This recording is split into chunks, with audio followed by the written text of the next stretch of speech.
कैसे हो? और आई होप आप लोग बहुत बहुत बहुत अच्छे होंगे। तो आज हम लोग उसके नेक्स्ट पार्ट, जो कि हम लोग ह्यूमन आई और कलरफुल वर्ड पढ़ रहे थे, इसका मतलब हम लोग मानव नेत्र के बारे में पढ़ रहे थे। हम लोगों ने ये पढ़ भी लिया और ये पढ़ने के बाद हम लोग आगे बढ़ेंगे कि जो ह्यूमन आई होती है एक्चुअल में, अगर उसमें जो बाइकॉन्वेक्स लेंस लगा होता है, यानी कि द्वि उत्तल लेंस, तो उसके लगने से उसकी एक फोकस दूरी होती है, वो अगर इधर उधर हो जाए तो किस तरह की डिसीजेस यानी कि किस तरह की बीमारियां होती हैं, इसके बारे में हम यहाँ पे डिस्कस करेंगे। ठीक है, और ये काफी हद तक इंपॉर्टेंट है क्योंकि ये आपका 4.5 नंबर का आ सकता है, लॉन्ग में भी आ सकता है।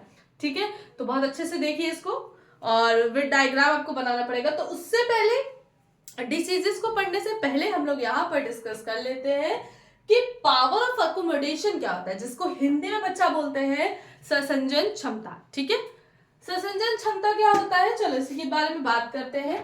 तो पहले तो मैं डायग्राम बना लेती हूँ, या सिंपल वे में बोल देते हैं कि क्या होता है। The ability of the eye lenses, the ability of the eye lenses, आगे क्या होगा, to adjust the focal length is called power accommodation। मतलब कि सिंपल शब्दों में अगर बोले तो आपको मालूम है कि बाइकॉन्वेक्स लेंस होता है, और उस लेंस को क्या होता है कि जो वस्तु जितनी दूर होगी, यानी कि कोई भी ऑब्जेक्ट दूर होगा, फार होगा या फिर नियर होगा, तो फोकल लेंथ उस हिसाब से एडजस्ट रहती कि वो जो चीज हमें दिख रही है उसका विजन, यानी कि वो चीज स्पष्ट दिखे, उसका विजन जो हो वो क्लियर दिखे मुझे। ठीक है ना। अब जिसको ब्लर दिखाई देती है उसमें डिसीजेस होती है, वो मैं बताऊंगी। तो वो जो फोकल लेंथ का एडजस्टमेंट होता है, जो लेंस करता है अपने द्वारा, तो उसी को ही कहते हैं पावर अकोमोडेशन। यानी कि अगर हिंदी में बोले तो लेंस का अपने द्वारा फोकस दूरी को एडजस्ट करना ही, या एडजस्ट को हिंदी में क्या बोलेंगे, बैलेंस, संतुलित करना ही क्या होता है, संसंजन क्षमता होती है। ठीक है, तो हिंदी में जो बोला उसको लिख लो, इंग्लिश में ये लिखा हुआ है। तो यहाँ पे मैं डायग्राम बना रही हूँ। तो अब आपको भी मालूम है कि कोई भी ऑब्जेक्ट, कोई भी वस्तु जो होगा वो दो तरह से हो सकती है। कैसे, वस्तु या तो बहुत ज्यादा दूर होगी, ऑब्जेक्ट बहुत ज्यादा दूर होगा, या फिर बहुत ज्यादा पास होगा। मतलब कि फार और नियर वाला यही दो चीजें होंगी। दूर का मतलब कंसीडर करेंगे एज एन इंफिनिटी, और पास का मतलब हम लोग जैसे कि अभी एक बात बताएंगे कि मिनिमम जो बेस्ट विजन होता है वो कहाँ पे होता है, वो सब बताएंगे। तो पहले चलो डायग्राम बना देते हैं। बहुत लाइट आ रही है फेस पे, ऐसा क्यों हो रहा है, एक मिनट।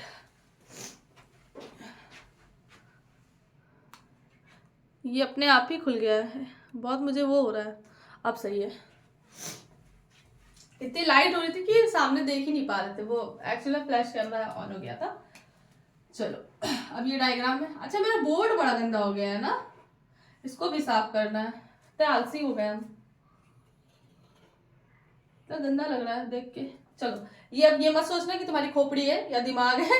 ये एक्चुअल में जैसे ह्यूमन आई पढ़ाया था, तो ह्यूमन आई का आपने पढ़ा था ना, ये पूरा खोखला सा स्ट्रक्चर होता है, हॉलोस्फीयर, तो वही है, ये आई है, ये मत सोचना दिमाग तुम्हारा है। ठीक है, चलो आगे।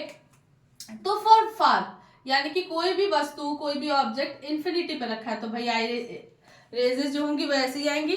ठीक है, आते आते क्या वो सीधी हो गई। ठीक है, और आपको भी मालूम है यहाँ पे लेंस होगा। ठीक है ना, यहाँ पे लेंस होगा, ये जाएगा, और ये जाकर क्या है, एक पॉइंट आपको मालूम है रेटिना पे ही मीट करता है। और रेटिना पे ही तो कोई चीज जो विजन होता है वो मुझे क्या करता है, क्लियर दिखता है। ठीक है, इसमें क्या होगा, कोई भी नियर पे है, नियर का मतलब है कि पास में है, तो बहुत दूर से रेज नहीं आ रही, किसी ऑब्जेक्ट के पास ही होंगी ना। ये तुम्हारा लेंस है। ठीक, ये यहां से गई, ये यहां से गई, रिफ्रैक्शन हुआ, और ये यहाँ रेटिना पर मिल जाएंगी। याद है ना वो येलो स्पॉट जहाँ पे बहुत ही क्लियर दिखता है विजन। ठीक है, रेटिना पे, समझ में आ गया। तो पास से ना तो बहुत दूर से रेस थोड़े ना रही, ऐसे निकली ऑब्जेक्ट से रेटिना पे मीट कर दी, और जो व्यू है वो क्लियर होगा। अच्छा, यहाँ पे अगर देखो तो जब बहुत दूर है कोई भी ऑब्जेक्ट, तो लेंस पे जो उसके मसल्स हैं वो बहुत ज्यादा कहते हैं टेंस नहीं है। ठीक है ना, बहुत ज्यादा टाइटनेस नहीं है, वो लूज है, जिसकी वजह से क्या है लेंस यहाँ पे तुम्हें पतला दिख रहा है, थिन दिख रहा है। लेकिन जब भी कोई ऑब्जेक्ट बहुत पास होता है तो मसल में उस समय स्ट्रेचनेस आ जाती है, टाइटनेस आ जाती है, तनाव आ जाता है, जिसकी वजह से क्या वहां पे लेंस क्या हो जाता है, फैल जाता है। तो यहाँ पर क्या है, इसका रेडियस जो है वो क्या हो गया है, बढ़ जाता है। अभी आगे बताएंगे, यहाँ पर कम है, ठीक है। तो ये सारी चीजें होती हैं। तो बात समझ में आ गई कि यहाँ पर क्या भाई, कभी भी तुम लोग कोई किताब देखो बहुत पास से तो तुम्हें खुद ही लगेगा तुम्हारी आईज पे यहाँ पे मसल्स जो होते हैं तुम्हें जोर पड़ रहा होता है, दर्द होने लगती है आंखें। क्यों? क्योंकि बहुत ज्यादा अगर पास से देखोगे तो सिंपल सी बात है, आईज के जो मसल्स है वो फोकस दूरी जो है अपनी एडजस्ट करेंगे, तो उनको बहुत मेहनत पड़ती है। तो बात समझ में आ गई, यहाँ पर क्या होगा, लेंस मोटा हो जाएगा, यहाँ पे पतला ही रहेगा क्योंकि बहुत दूर से आ रहा है। क्लियर? समझ में आ गया ना? तो यहाँ पे लिखोगे for focusing nearby objects, eye muscles टाइटेडनेस। ठीक है, यहां पर क्या है, टाइटेडनेस आ गई है, और क्या है, मसल जो है टाइटेडनेस आ गए हैं, दैट्स वाई ये कैसे हो गया, थिक हो गए, लेंस कैसा हो गया, थिक। यहां पर क्या है, थिन है, क्योंकि यहां पर बहुत ज्यादा नो मोर टाइटेडनेस। अब क्यों नहीं है, बिकॉज ऑब्जेक्ट इज टू फार। ठीक है, क्लियर? और यहाँ पे जो आई रेज आएंगी वो पैरेलल आएंगी, भाई बहुत दूर है ना, हम लोग तो पढ़ते आ रहे हैं, लेंस है, मिरर पड़ा है, यहाँ पास में तो रेज यहाँ से निकलेंगी। ठीक है, बात समझ में आ गई, हिंदी में भी कोई दिक्कत तो नहीं है। ठीक है, अब यहाँ पे अगर हम दूसरी डेफिनेशन या दूसरे शब्दों में कहें कि पावर अकोमोडेशन यानी कि संसंजन क्षमता क्या होती है, तो दूसरे शब्द में ये बोल सकते हैं, the power of eye to accommodate the focal length of the lens due to which object place near और फार। यानी कि अकोमोडेशन का मतलब हम ये कह सकते हैं कि डिपेंड करता है कि ऑब्जेक्ट या तो नियर होगा या तो फार होगा, तो वहां पर आई लेंस जो होते हैं वो अपनी फोकल लेंथ को क्या करते हैं, एडजस्ट करते हैं, और इसी एडजस्टमेंट को ही हम लोग क्या कहते हैं, power of accommodation. Is this clear? सबको समझ में आ गया? कोई प्रॉब्लम होगी नहीं। ठीक है, अब हम यहाँ पे बात करते हैं, तो इसका मतलब दो कॉन्सेप्ट क्लियर हुए कि दो ही चीजें होती है। एक तो इसका फार पॉइंट होता है, मतलब कोई वस्तु बहुत दूर बिंदु पे रखी हुई है, और दूसरा होता है नियर पॉइंट। तो इसी चीज को हम आगे डिस्कस करते हैं कि what is near point, what is far point. ठीक है, ये हो गया होगा, इसको बैक करके देख लेना। ठीक है,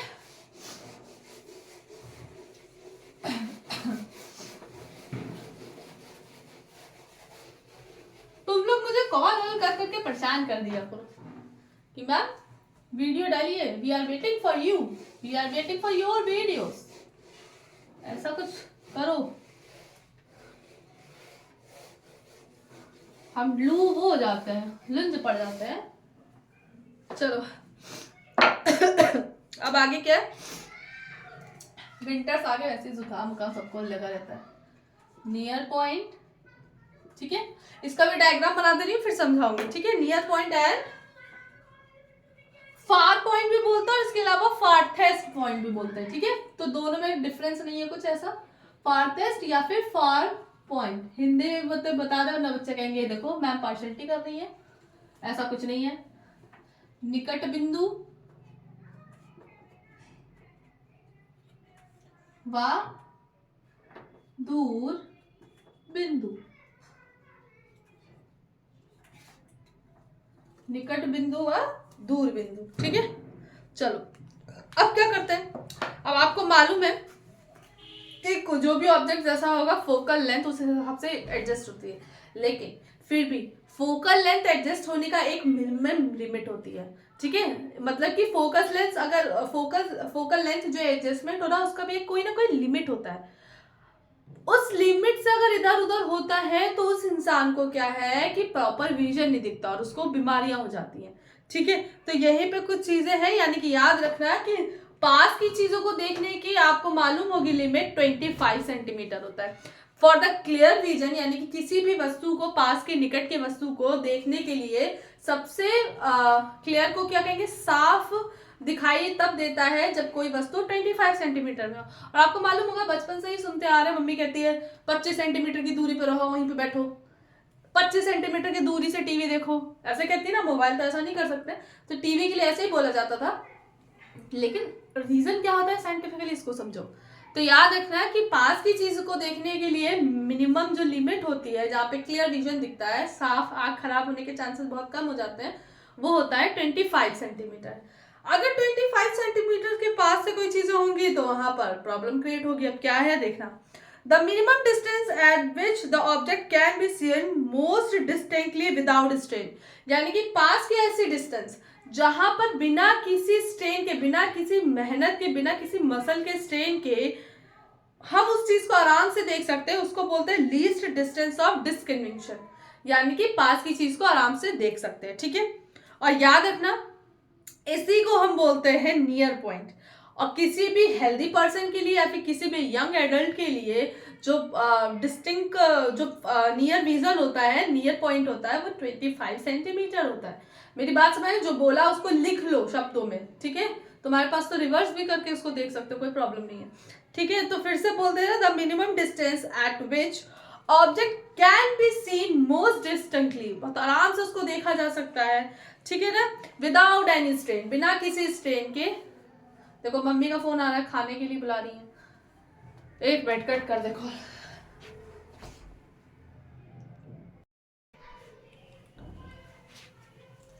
अरे बेटा मम्मी ने काम बढ़ा दिया, मम्मी ने मुझे कॉल कर दिया कि डिनर के लिए आ जाओ। अब डिनर के लिए आने के चक्कर में जैसे ही कॉल किया, वीडियो पॉज हो गई, मेरा काम बढ़ गया। अब मुझे फिर से वीडियो बनानी पड़ रही है, चलो उसी के आ गई।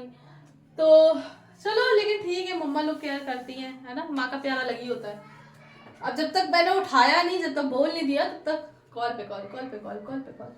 चलो अब बात करते हैं, क्या था, चलो अब आगे बात करते हैं। तो याद रखना ऐसा मिनिमम डिस्टेंस जहां पर विदाउट एनी स्ट्रेन किसी भी ऑब्जेक्ट का को क्लियरली हम लोग देख सकते हैं आराम से, बिना किसी आइज के मेहनत के, मतलब उसके मसल स्ट्रेच ना हो रहे हो, तो इसी को ही बोलते हैं नियर पॉइंट। और किसी हेल्दी पर्सन के लिए अगर हम बोले, किसी भी एडल्ट यंग लोगों के लिए बोले, तो जो मिनिमम जो मतलब नियर पॉइंट होता है वो 25 सेंटीमीटर होता है। ठीक है, क्लियर। तो याद रखना ये क्वेश्चन एमसीक्यू में बहुत आता है कि for the healthy adult person what is the near वो पॉइंट क्या होता है, तो 25 सेंटीमीटर। ठीक है, is this clear to all? Okay, आगे। अब जिस पर्सन को पास में रखी हुई चीजें नहीं दिखती, यानी कि उसका जो है पॉइंट है, जो नियर पॉइंट है, वो 25 सेंटीमीटर से भी आगे चला गया। ठीक है, तो उस इंसान को, उस बंदे को एक बीमारी हो जाती है जिसको बोलते हैं, पढ़ाना है मुझे, हाइपरमेट्रोपिया। ठीक है, हाइपरमेट्रोपिया को हिंदी में बोलते हैं, उल्टा है नाम, दूर दृष्टि दोष। ठीक है, आगे बताएंगे, जैसा नाम उसका उल्टा है काम। ठीक है, चलो, तो यहाँ पर क्या है, उस बंदे को, उस इंसान को हेट्रोमाइपिया हो जाएगा। ठीक है, हेट्रोमेट्रोपिया, सॉरी, हाइपरमेट्रोपिया, हाइपरमेट्रोपिया हो जाएगा। ठीक है, अब यहाँ पे क्या है कि उसका यानी कि जो नियर पॉइंट है वो 25 सेंटीमीटर से भी अवे हो गया। ठीक है, तो उसका भी तुम पढ़ोगे, जब बताऊंगी भी डायग्राम, तो देखोगे रेटिना पे ना बन के रेटिना के और आगे बन जाता है। ठीक है, बताएंगे, पीछे बनेगा मतलब। ठीक है, चलो आगे बात करते हैं। फार्थेस्ट पॉइंट क्या होता है? फार्थेस्ट पॉइंट का मतलब है कि जब कोई ऑब्जेक्ट इंफिनिटी पे रखा हुआ है और उसको हम लोग बहुत ही क्लियरली, यानी कि बहुत ही आराम से देख सकते हैं, तो इसको ये कहते हैं फारेस्ट पॉइंट। ठीक है, और ये जो फारेस्ट पॉइंट है, ये आपका फारेस्ट पॉइंट जो है, ये इन्फिनिटी पे ही होता है। इन्फिनिटी या फिर नॉर्मल आइज के लिए तो इन्फिनिटी होता है। और जिस इंसान को 25 सेंटीमीटर यानी कि नियरेस्ट पॉइंट से इन्फिनिटी तक देखने में, मतलब वहां इन्फिनिटी तक देखने में डिफिकल्टी होती है, यानी कि उसको कोई भी ऑब्जेक्ट है 25 सेंटीमीटर से इन्फिनिटी के बीच में दिख जाएगा, लेकिन इन्फिनिटी तक देखने में उसको प्रॉब्लम होगी, तो उसको मेरी वाली प्रॉब्लम होगी, यानी कि दूर की चीजें नहीं दिखती हैं। और इस बीमारी को कहते हैं हम लोग, क्या कहते हैं, बताओ जल्दी जल्दी, क्या कहेंगे? इस बीमारी को कहते हैं मायोपिया। ठीक है, मायोपिया उल्टा होता है, इसको बोलते हैं निकट दृष्टि दोष। यानी कि निकट का मतलब ये मत सोचो निकट, यहाँ पे क्या होता है, दूर की चीजें नहीं दिखती है। ठीक है, चलो इसका डायग्राम बना देते हैं, फिर समझाते हैं। कितना टाइम हो रहा है? रात हो गई है क्या? बड़ी समस्या है, क्या करें।